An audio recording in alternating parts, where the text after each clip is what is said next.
Hello दोस्तों, फिर से एक नए ब्लॉग में आपका स्वागत है। दिल के गराज से प्रेमपूर्वक नमस्कार, सत श्री अकाल। हेलो दोस्तों, हम यहाँ पर टिकट ले चुके हैं जंतर मंतर। आप 50 रुपीज़ का है और उल्टे करने पर 20 रुपये दिखाई दे रहा है। 50 रुपीज़ का जंतर मंतर का टिकट है और यहाँ पर सिटी पैलेस के बाजू में जंतर मंतर है और आप यहाँ पर देख सकते हैं। और सबसे हवा महल से बिल्कुल 1 किलोमीटर के डिस्टेंस पर सिटी पैलेस है और उसी के बाजू से जंतर मंतर है। तो यहाँ पर आप विजिट कर सकते हैं। इसकी 50 रुपये है और सिटी पैलेस की 300 रुपीज़ है। और काफ़ी कुछ देखने को था, बट वहाँ पर फोटोग्राफी अलाउड नहीं थी अंदर के, जो भी देखने लायक चीज़ था। तो वैल्यू पर मनी देखने को तो ठीक लगा, बट कोई भी रिकॉर्डिंग वगैरह नहीं करता है, जिसकी वजह से काफ़ी बोरियत भरा रहा। मतलब चीज़ें बहुत अच्छी थी, बट उनका जो कोई रिकॉर्डिंग नहीं था, सिर्फ आंखों ने देखा उसको सिर्फ आंखों को ही याद है, आप लोगों को दिखा नहीं पा रहे थे। इसलिए वो एक प्रकार से 300 रुपीज़ लेने के बावजूद भी फोटोग्राफी अलाउ नहीं था, तो वो बट थोड़ा सा अफसोस हुआ।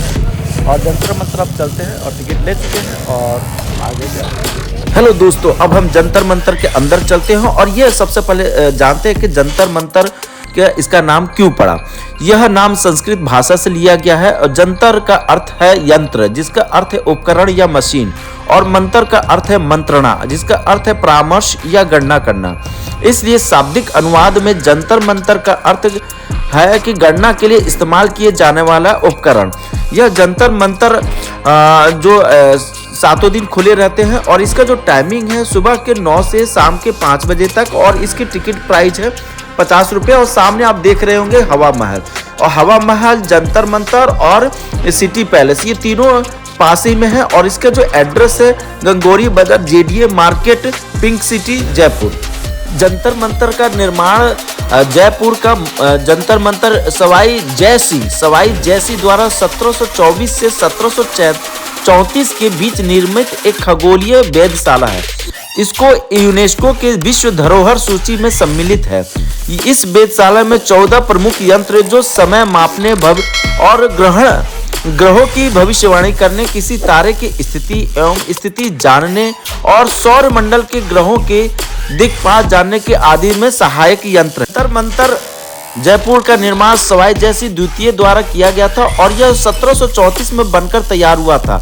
इसके अलावा ये 5 जगहों पर है: दिल्ली, बनारस, उज्जैन, मथुरा और जयपुर में स्थित है। जंतर मंतर हिंदू राजपूत शासक महाराजा जयसिंह द्वितीय द्वारा बनाए गए थे और दिल्ली का जंतर मंतर एक खगोलीय वेधशाला है। अन्य 4 जंतर मंतर सहित इसका निर्माण महाराजा जयसिंह द्वितीय ने 1724 में करवाया था। यह इमारत प्राचीन भारत के वैज्ञानिक उन्नति का मिसाल है और जयसिंह ने ऐसी वेधशालाओं का निर्माण जयपुर, उज्जैन, मथुरा और बनारस में भी किया है। पहली वेधशाला 1724 में दिल्ली में बनी और इसके बाद 10 वर्ष बाद जयपुर में जंतर मंतर का निर्माण हुआ। इसके 15 वर्ष बाद मथुरा, उज्जैन और बनारस में भी ऐसी ही वेधशालाएं खड़ी की गई, जो आज भी गुजरे जमाने के असीम ज्योतिष ज्ञान की गवाही देती है। लेकिन इनमें सबसे बड़ी और विशाल जयपुर की वेधशाला है। नई दिल्ली में जंतर मंतर और जयपुर में त्रिकोणमितीय कार्यों, समय और खगोल विज्ञान का अध्ययन करने के लिए इसकी संरचना बनाई गई। इन्होंने पृथ्वी को छोड़े बिना अर्धचंद्राकार दिन पर एक साधारण ईंट की संरचना से सूर्य और पृथ्वी के बीच की दूरी की गणना की थी।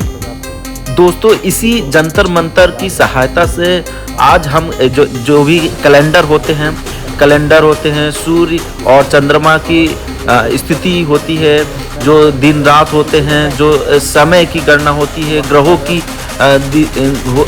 की जो दशा होती है, और जो सूर्य और चंद्रमा के बीच कितनी दूरी है, पृथ्वी से चंद्रमा की और सूर्य की दूरी कितनी है, सारी जो गणना है इसी जंतर मंतर की सहायता से आज हम लोग जान पाते हैं। अगर जंतर मंतर का निर्माण नहीं होता तो आज ये सारी चीजें जानना मुश्किल होता और हम समझ नहीं पाते कि कौन सी चीज कब क्या घटित होने वाली है। और इसी का पर्पस और जंतर मंतर की ही सहायता से लोग आज अपने सारी चीज़ों की गणना कर पाते हैं, लोग समझ पाते हैं और जितनी भी जो ज्योतिष है उसमें इनकी ग्रहों की वजह से लोग गणनाएं कर पाते हैं। तो दोस्तों ये जंतर मंतर आपको देखने में बिल्कुल जब जाएंगे तो बिल्कुल साधारण से दिखेगा, आपको समझ में नहीं आएगा कि ये इस टाइप के डिजाइन क्यों की गई है। इस टाइप के डिजाइन का मतलब होता है कि जब सूर्य उगता है तो किस जगह पर उसकी रोशनी पड़ती है और उससे उसका जो छाया प्रतिबिंब जो छाया वो कहाँ पर जाती है और जो उसकी बहुत सारे उसमें रेखाएं होते हैं, कैलकुलेशन के लिए इसमें रेखाएं हैं, मीटर सेंटीमीटर mm में रेखाएं हैं, तो उस जहाँ पर ये जिसकी छाया पड़ती है तो उसके हिसाब से वो टाइम का कैलकुलेशन वगैरह किया जाता है। तो ये इसका डिजाइन करने का पर्पस ही ऐसा रहा है कि इसके धूप से जो छाया आएगी, कहाँ पर धूप पड़ती है, कहाँ पर इसकी छाया पड़ेगी, इसी प्रकार से इसका कैलकुलेशन किया गया है। और ये बहुत ही रोचक बात है। आपको अगर इसके बारे में जानकारी नहीं है तो आपको कुछ समझ में नहीं आएगा कि इसकी किस पर क्यों की गई है और इसका मतलब क्या है। तो दोस्तों यह अगर वीडियो अगर आपको पसंद आता है तो प्लीज़ लाइक शेयर सब्सक्राइब कीजिएगा, क्योंकि वीडियो को बनाने में बहुत मेहनत लगती है। अगर सब्सक्राइब करते हैं तो हमें एक मोटिवेशन मिलता है। और ये देखिए आप ये यंत्रों का यहाँ पर जहाँ भी जाएंगे तो ये सारी इस प्रकार से इसके डिजाइन में आपको लेकर चलता हूँ बहुत ही नज़दीक से। आप यहाँ पर देखेंगे कि देखिए बहुत ही mm सेंटीमीटर मीटर और सब चीज़ में यहाँ पर सारे पत्थर पर इसके जो मापदंड है वो चित्रित किया गया है। और ये एक विशेष प्रकार के पत्थर होते हैं जिसकी वजह से इसमें सारी अभी तक जो भी इसमें लकीरें हैं जो मेजरमेंट का है वो अभी तक सुरक्षित है। बहुत सारे जंतर मंतर तो वो खंडहर हो चुके हैं और कुछ 4-5 ही जंतर मंतर सही सलामत बचे हैं। तो दोस्तों आपको देखने में आपको अलग रोचक चीज़ें लगेंगी। और यहाँ पर आप बहुत तरह के चीज़ों के कैलकुलेशन के लिए आप यहाँ पर यंत्र देख पाएंगे। ये देखिए 240 देखिए 270 इस प्रकार से इसमें रेखाएं अंकित की गई हैं।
Yep.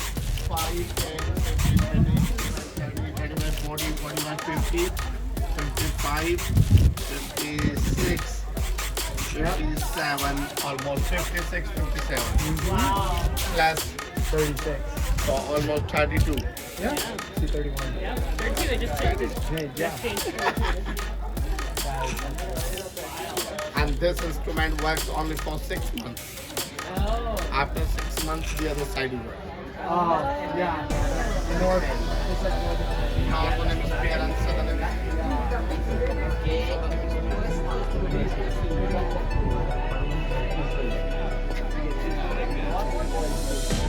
Dove cade l'ombra e sto, con la parte.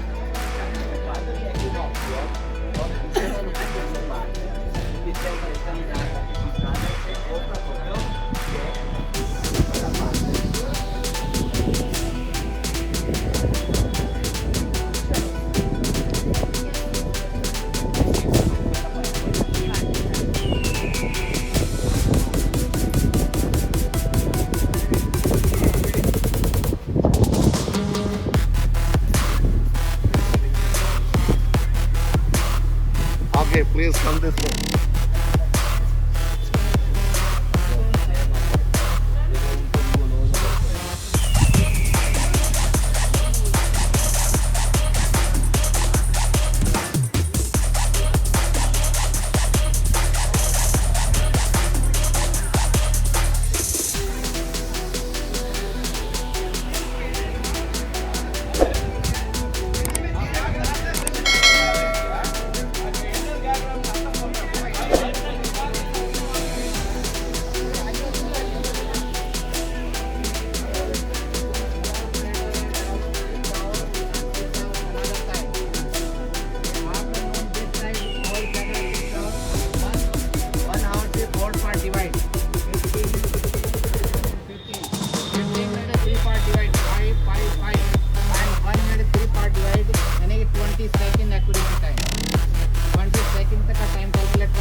Yes. Your watch time is 2:34. Tata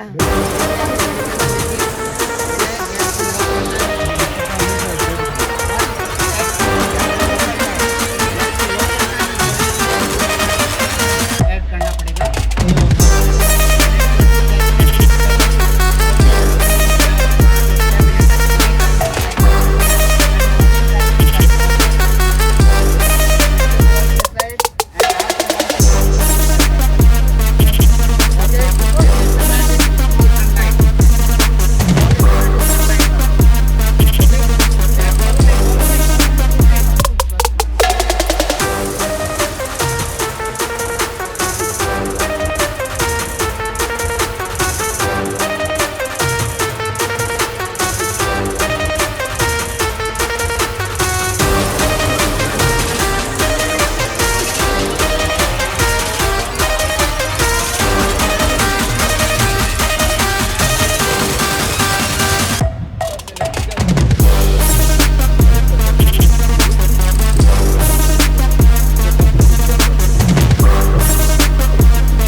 Nani para la kaching? Yan na, bisa ko pwede ko na.